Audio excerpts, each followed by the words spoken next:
क्या gig worker employ की परिभाषा में आते हैं? नए लेबर कोड के मुताबिक उसी को डिस्कस कर रहे हैं। ध्यान रखिएगा कि अगर कोई ऐप आपके काम को कंट्रोल करता है, आपकी कमाई को तय करता है और आपकी रेटिंग्स को देखता है और कभी भी आपकी आईडी को ब्लॉक कर सकता है, तो क्या आप सच में इंडिपेंडेंट वर्कर हैं या फिर आप उस ऐप के एम्प्लॉई हैं? यही एक सवाल आज भारत की पूरी गिग इकोनॉमी को हिला रहा है। भारत में लाखों लोग जोमेटो, स्विगी, ब्लिंकिट, उबर, ओला और जैसे प्लेटफॉर्म पर काम कर रहे हैं, लेकिन जब स्ट्राइक होती है, एक्सीडेंट होता है या अचानक आईडी ब्लॉक कर दी जाती है, तब सबसे बड़ा सवाल यही उठता है कि क्या जो ये नए लेबर कानून हैं, उनके तहत गिग वर्कर को एम्प्लॉय माना गया है या नहीं, और एक एम्प्लॉय को मिलने वाली प्रोटेक्शन उन्हें दी गई है या नहीं, या वे अब भी कोर लेबर प्रोटेक्शन से बाहर हैं। आज का जो ये वीडियो है आपको सबसे सटीक कानून आधारित जवाब देगा इस पूरे सवाल का, जो पूरी तरह से भारत के नए लेबर कानूनों पर आधारित है। मेरा नाम आशीष जैन है और मैं संस्थापक हूं दून लॉ मेंटर का और जुडिशियल योगी का, जहां पर हम आपकी तैयारी करवाते हैं न्यायिक सेवा परीक्षाओं की, सहायक अभियोजन अधिकारी परीक्षाओं की और दूसरे कानूनी परीक्षाओं की। तो चलिए आज के सेशन को स्टार्ट करते हैं। सबसे पहले बात करते हैं कि यह सवाल कानूनी रूप से इतना जरूरी क्यों है, क्यों जो एम्प्लॉइज हैं उनका स्टेटस मैटर करता है। यह सिर्फ एक थियोरेटिकल डिबेट नहीं है, ध्यान दीजिएगा। एम्प्लॉय स्टेटस ये तय करता है कि मिनिमम वेज क्या होंगे, उनके वर्किंग आवर्स क्या होंगे, ओवर टाइम प्रोटेक्शन क्या होगी, जॉब सिक्योरिटी क्या होगी, क्या उनको ट्रेड यूनियन बनाने का अधिकार है, क्या अनफेयर टर्मिनेशन से उनको प्रोटेक्शन मिलेगा या नहीं। अगर गिग वर्कर एम्प्लॉय की परिभाषा में आते हैं तो कंपनीज पर भारी कानूनी जिम्मेदारियां आती हैं। अगर वे एम्प्लॉय नहीं है तो प्रोटेक्शन बहुत ही सीमित हो जाता है, बहुत ही कम हो जाता है। इसलिए अब ओपिनियन नहीं, सीधे कानून को देखते हैं, कानून के प्रावधानों की तरफ चल रहे हैं। कानून में जो गिग वर्कर हैं और प्लेटफॉर्म वर्कर हैं उनकी परिभाषा के बारे में बात करते हैं। जो कोड ऑन सोशल सिक्योरिटी है वो गिग वर्कर और प्लेटफॉर्म वर्कर की परिभाषा प्रोवाइड करता है। धारा 2 उपधारा 35 के मुताबिक सेक्शन 2 सबसेक्शन 35 गिग वर्कर की डेफिनेशन प्रोवाइड करता है। वो कहता है उसके अनुसार गिग वर्कर हर वो व्यक्ति है जो ट्रेडिशनल एम्प्लॉयर एम्प्लॉय रिलेशनशिप से बाहर काम करता है। और जो सेक्शन 2 सबसेक्शन 61 है वो प्लेटफॉर्म वर्कर की परिभाषा प्रोवाइड करता है और वो ये कहता है कि जो ऑनलाइन प्लेटफॉर्म के माध्यम से काम करता है वो प्लेटफॉर्म वर्कर है। ये लैंग्वेज बहुत महत्वपूर्ण है क्योंकि कानून खुद साफ साफ कह रहा है कि गिग वर्कर जो हैं वो एम्प्लॉयर एम्प्लॉय की रिलेशनशिप के बाहर है। मतलब समझिएगा, डेफिनेशन ने क्लैरिफाई कर दिया है कि इनको एम्प्लॉय वाले प्रोटेक्शन नहीं मिलेंगे, क्योंकि डेफिनेशन में ये कह दिया है कि गिग वर्कर वो हैं जो एम्प्लॉयर एम्प्लॉय रिलेशनशिप से बाहर काम करते हैं। इसका सीधा मतलब क्या है कि गिग वर्कर एम्प्लॉय नहीं है, गिग वर्कर वर्कमैन भी नहीं है। पूरे लीगल फ्रेमवर्क की नींव यहीं रखी गई है इस डेफिनेशन के अंदर। अब बात करते हैं कानून गिग वर्कर को एम्प्लॉय क्यों नहीं मानता, उसको समझते हैं। क्यों इनको एम्प्लॉय नहीं मानता है, कानून ऐसा क्यों कर रहा है। देखिए, भारतीय लेबर कानून में एम्प्लॉय रिलेशनशिप के लिए आमतौर पर क्या क्या चाहिए होता है। एम्प्लॉयर का सीधा कंट्रोल होता है, गारंटीड वेजेस होते हैं, फिक्स्ड वर्किंग आवर्स होते हैं, डिसिप्लिनरी अथॉरिटी होती है और कॉन्टिन्यूअस सर्विस होती है। जबकि प्लेटफॉर्म का यह तर्क है कि जो वर्कर है वो खुद डिसाइड करता है कि उसे कब ऐप पर लॉगिन करना है और वर्कर ऑर्डर रिजेक्ट भी कर सकता है। और जो फिक्स्ड सैलरी है वो उनकी नहीं होती, वो डिलीवरी बेस्ड सैलरी होती है। और जो व्हीकल वर्कर का अपना होता है, कंपनी प्रोवाइड नहीं करती है। जिस व्हीकल के माध्यम से, बाइक स्कूटी के माध्यम से वो डिलीवर करता है वो उस वर्कर का अपना होता है, उस डिलीवरी बॉय का अपना होता है। इसी स्ट्रक्चर की वजह से new labour code gig worker को एम्प्लॉय क्लासिफाई नहीं करते हैं, भले ही काम एल्गोरिदम के जरिए कंट्रोल होता है।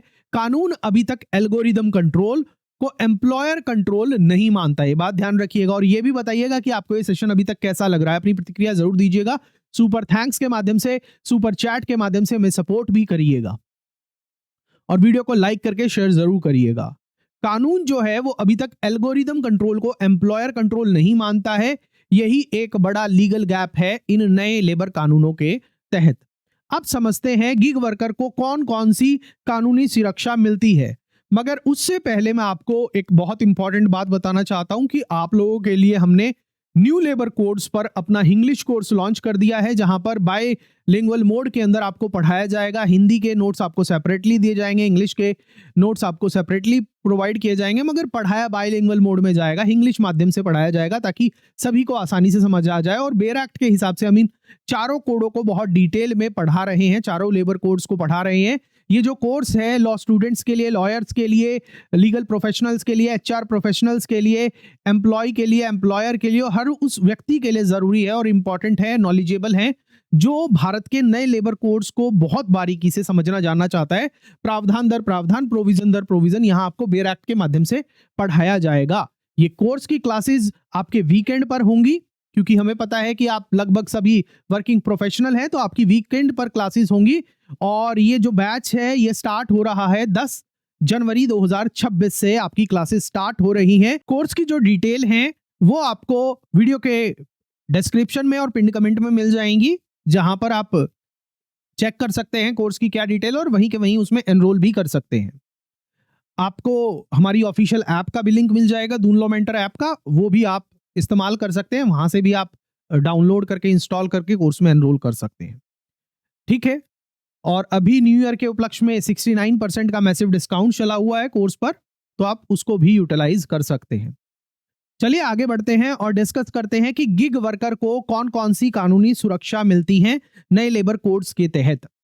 जो गिग वर्कर है उनको कुछ प्रोटेक्शंस भी दी गई हैं, ये बात ध्यान रखिएगा। कोड ऑन जो सोशल सिक्योरिटी है उसके तहत जो सेक्शन 114 है, इस पर मुख्यतः बोलता है कि जो है सरकार को वो ये अधिकार देता है, धारा 114, कि वो गिग वर्कर और प्लेटफॉर्म वर्कर के लिए सोशल सिक्योरिटी स्कीम्स बनाए।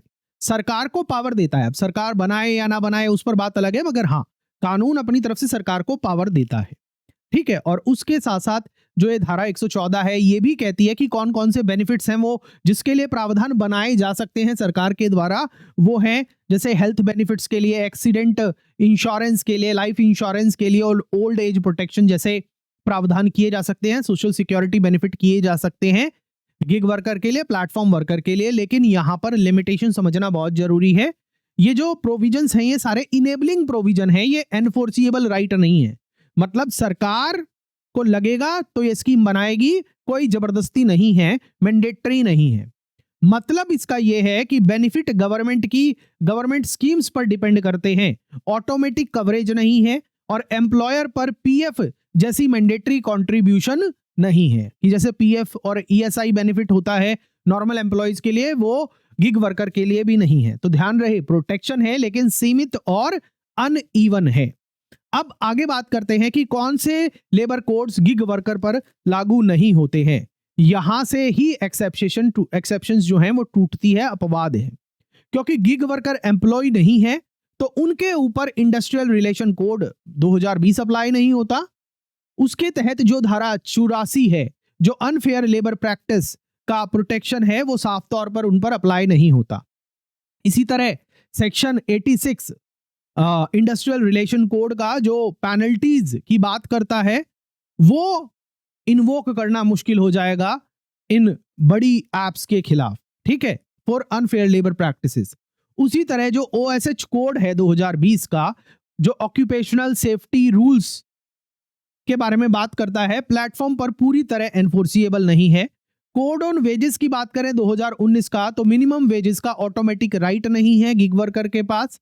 इसी वजह से आईडी उनकी कई बार बिना सुनवाई ब्लॉक हो जाती है, पे ऐप से बदल दिया जाता है, और वर्कर स्ट्राइक का रास्ता कई बार अपना लेते हैं।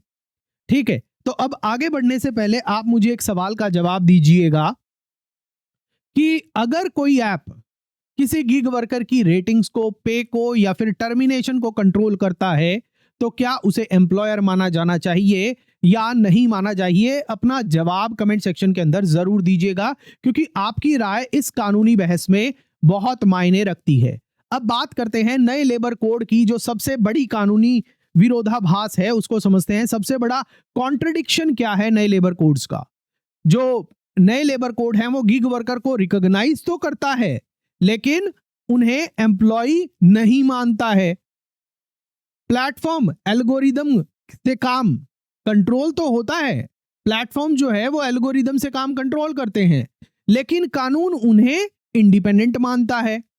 और इसी तरह सोशल सिक्योरिटी का वादा तो है नए लेबर कानूनों में गिग वर्कर और प्लेटफॉर्म वर्कर के लिए, लेकिन गारंटी नहीं है उनके लिए। इसी वजह से आज ये जो है बहस चली हुई है कि क्या फ्यूचर में एम्प्लॉय डेफिनेशन को एक्सपैंड किया जाना चाहिए to include the gig worker and platform worker. अभी के लिए कानून की पोजीशन बिल्कुल साफ है कि गिग वर्कर और प्लेटफॉर्म वर्कर एम्प्लॉय नहीं है। आप बताइएगा आपको ये सेशन कैसा लग रहा है? अब अंत में हम अपने कंक्लूजन की तरफ बढ़ रहे हैं। अब एक पूरी सच्चाई को क्लियर कर लेते हैं कि जो गिग वर्कर है वो नए लेबर कानून के तहत एम्प्लॉय नहीं है। उन्हें एक अलग कानूनी कैटेगरी माना गया है। उन्हें लिमिटेड सोशल सिक्योरिटी मिलती है, फुल लेबर राइट्स नहीं मिलते हैं और एम्प्लॉयर की जो ऑब्लिगेशन है वो जानबूझकर कम रखी गई है। कानून प्लेटफॉर्म फ्लेक्सिबिलिटी को वर्कर सिक्योरिटी से ऊपर रखता है। नए लेबर कोड ने बातचीत की शुरुआत की है लेकिन काम अभी पूरा नहीं हुआ है। फ्यूचर में रिफॉर्म संभव है। कैसे रिफॉर्म संभव है? जैसे एम्प्लॉय की जो डेफिनेशन है वो बढ़ाई जाए, एल्गोरिदम कंट्रोल को रेगुलेट किया जाए और सेफ्टी स्टैंडर्ड्स को एनफोर्सिएबल किया जाए। लेकिन 2026 में हम शुरुआत कर चुके हैं और अभी कानूनी स्थिति यही स्पष्ट है कि gig worker platform worker employ नहीं है। इसी के साथ जो ये हमारा आज का सेशन है ये पूरा होता है। अगर इस वीडियो ने आपको नए लेबर कानूनों के तहत गिग वर्कर की असली कानूनी स्थिति समझने में मदद की हो तो वीडियो को लाइक करें, दूसरों के साथ साझा करें। चैनल को सब्सक्राइब नहीं किया तो सब्सक्राइब करके बेल नोटिफिकेशन ऑन कर लीजिएगा ताकि आपको ऐसे डिस्कशन मिलते रहे। और चैनल पर आपको अभी तक लगभग हमने 15 के करीब वीडियो डाल दिए हैं नए लेबर कानूनों के तहत, तो आपको वो भी समझने में मदद मिलेगी। और इसी के साथ साथ हमने अपना नया लेबर कोड पर पूरा डिटेल्ड लीगल एनालिसिस करते हुए कोर्स लॉन्च कर दिया है जिसकी लाइव क्लासेस, रिकॉर्डेड क्लासेस आपको सब अवेलेबल रहेंगी नोट्स के साथ साथ। 10 जनवरी से क्लासेस स्टार्ट है तो फटाफट से उसमें भी आप एनरोल कर सकते हैं। और कमेंट में मुझे एक बात बताइएगा जरूर से जरूर, क्या भारत में गिग वर्कर को एम्प्लॉय जैसा दर्जा मिलना चाहिए या नहीं मिलना चाहिए? आपकी प्रतिक्रिया का इंतजार रहेगा। मिलता हूं मैं आपसे नेक्स्ट सेशन में। जय हिंद।